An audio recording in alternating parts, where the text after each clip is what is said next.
Yan. Ito yung history. Ito yung dating simbahan nung hindi pa pumuputok yung Mount Mayon.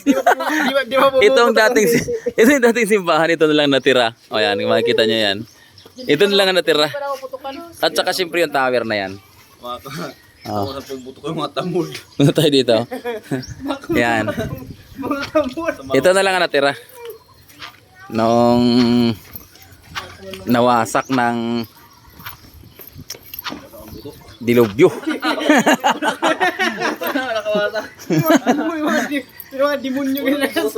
Ito na lang ang natira. Ito na lang ang natira.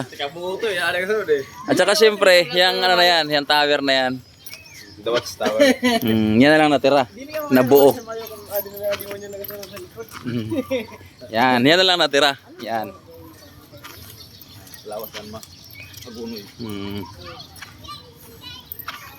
Ngayon itong pasyalan dito sa Albay. Ang tawag dito Kagsawa. Yan. Ito yung famous na history ng simbahan nga nadurog na yan. Ayun, mayroon nakalagay doon to. Pwede natin basahin yung ano niya, nakasulat doon. Pero wag na, makapagod pati sa pagbasa. Baka malaman pa lang katotohanan. Ayun lang. Hindi naman katusok. Yan mga katusok.